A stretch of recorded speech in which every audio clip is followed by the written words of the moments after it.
Welcome my dear students, translation সিরিজের একটি নতুন ক্লাসে তোমাদের সকলকে স্বাগত।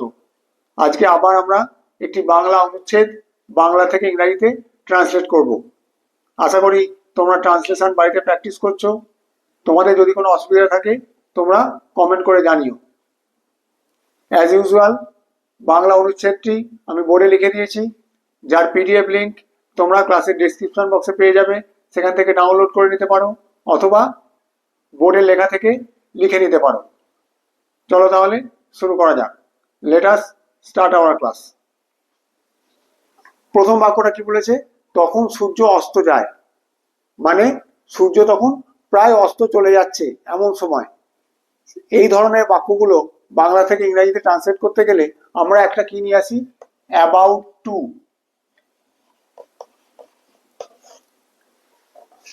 তখন সূর্য অস্ত যায়, কি লিখবো? The sun was about to set then. সূর্য অস্ত যাওয়া, সেট দেখো প্রায় অস্ত যায়, অস্তমিত প্রায়। এই ধরনের যে বাক্যগুলো ট্রান্সলেট করতে গেলে আমরা অ্যাবাউট টু নিয়ে আসি। সে তখন প্রায় খেতে যায়, হি ওয়াজ অ্যাবাউট টু ইট। সে তখন প্রায় ঘুমোতে যায়, হি ওয়াজ অ্যাবাউট টু স্লিপ। তাহলে তখন সূর্য অস্ত যায়, বা তখন সে খেতে যায়, বা তখন সে ঘুমোতে যায়, এই ধরনের যে বাক্যগুলো বাংলা থেকে ইংরেজিতে ট্রান্সলেট করতে গেলে আমরা কি নিয়ে আসি? অ্যাবাউট টু, তারপর ভার্ব। বোঝা গেল? লিখে নাও। পরের বাক্যটা দেখো কি বলছে। জাহাজের ছাদের উপর মাস্তুলের কাছে দাঁড়িয়ে ভারতবর্ষের তীরের দিকে চেয়ে রইলুম। আমরা প্রথমে ভেঙে নিই, প্রথমে এই অংশটুকু ট্রান্সলেশন করি। জাহাজের ছাদের উপর মাস্তুলের কাছে দাঁড়িয়ে, পার্টিসিপল দাঁড়িয়ে, present participle, standing, verb plus ING, standing, near, মাস্তুলের কাছে, নিয়ার দা মাস্ট, মাস্তুল মাস্ট, কোথায়? অন দা ডেক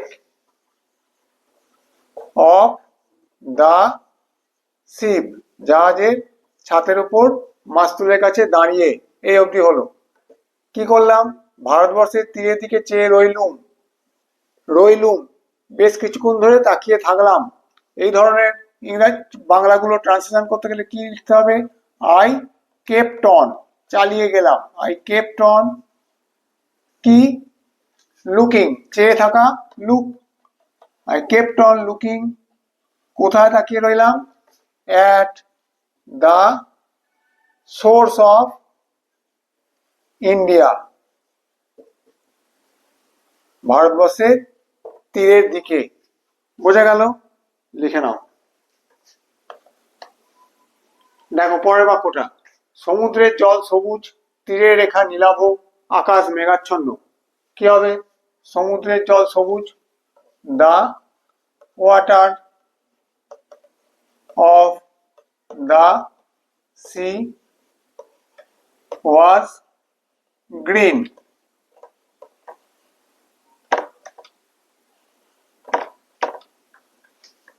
তীরের রেখা নীলাভ, দা লাইন অফ দা শোর ব্লু। আকাশ মেঘাচ্ছন্ন। এখানে দেখো আর ভার্বটা দিলাম না, এই একটা ভার্বেই, বি ভার্বেই কাজ মিটে গেল। এখানে আর ভার্ব দেওয়ার দরকার পড়লো না। আকাশ মেঘাচ্ছন্ন, দ্য স্কাই ক্লাউডি। বোঝা গেল? The water of the sea was green, the line of the শোর blue, and the sky cloudy. এখানেও দেখো ভার্ব আলাদা করে দিলাম না, এই একটা বি ভার্বেই কাজ মিটে যাচ্ছে। বোঝা গেল? লিখে নাও। পরের বাক্যটা দেখো। জাহাজ সমুদ্রের মধ্যে ক্রমশই অগ্রসর হচ্ছে। দ্য শিপ ইজ ক্রমশই, গ্র্যাজুয়ালি,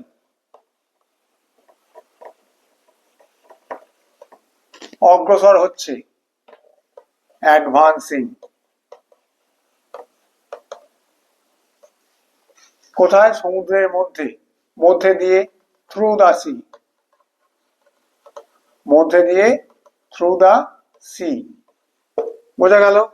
লিখে নাও। পরের বাক্যটা দেখো, বামে বোম্বাই বন্দরের এক দীর্ঘ রেখা এখনো দেখা যাচ্ছে। কি হবে? কি দেখা যাচ্ছে? এক দীর্ঘ রেখা, এ লং লাইন। কোথাকার? বোম্বাই বন্দরের, অফ দা বোম্বে পোর্ট, বন্দর, port. A long line of the Bombay port is still visible. কোথায়? বামে, on the left. A long line of the Bombay port is still visible on the left. বোঝা গেল? লিখে নাও।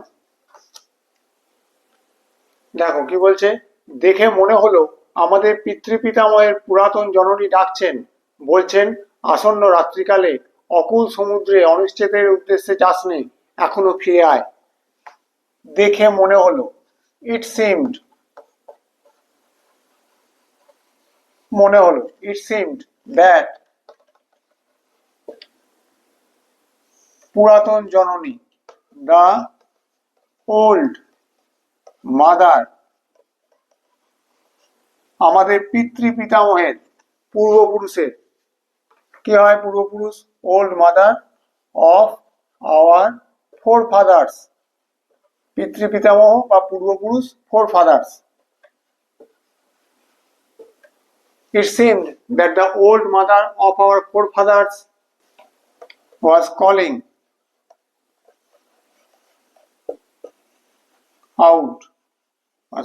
out, and saying,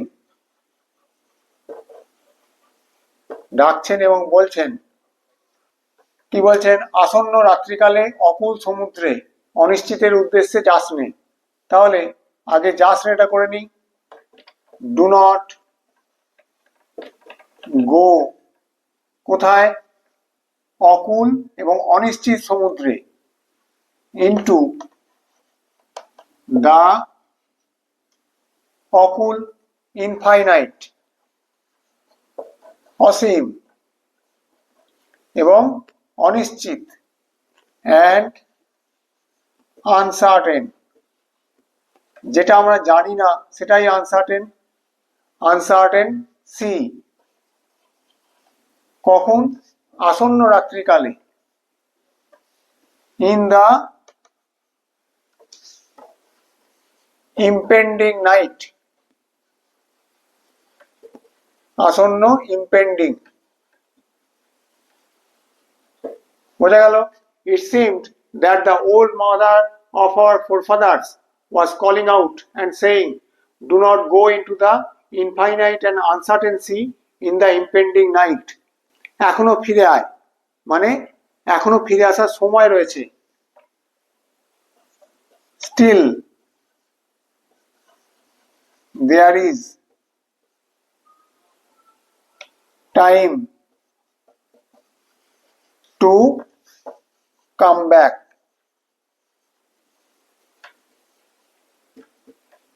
Still there is time to come back. এখনো সময় আছে, ফিরে আয়।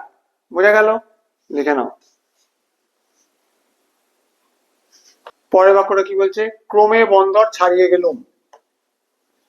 ক্রমে মানে আস্তে আস্তে, যত সময় গেল আস্তে আস্তে বন্দর ছেড়ে চলে গেলাম। তাহলে ক্রমে এখানে গ্র্যাজুয়ালি না লিখে অ্যাজ টাইম পাস্ট, সময় যত এগোতে লাগলো, মানে as time passed I left the port behind, মানে বন্দর পিছনে ছেড়ে এগিয়ে গেলাম। As time passed, I left the port behind. বোঝা গেল? লিখে নাও। আশা করি আজকে ট্রান্সলেশনের ক্লাসটি তোমাদের ভালো লেগেছে। তোমরা এইভাবে বাড়িতে ট্রান্সলেশন প্র্যাকটিস করতে থাকো, তাহলে তোমরা নিজেরাই মাস্টার অফ ট্রান্সলেশন হয়ে উঠবে। ক্লাস ভালো লাগলে ভিডিওটিকে লাইক করো আর চ্যানেলটিকে সাবস্ক্রাইব করো। Thank you.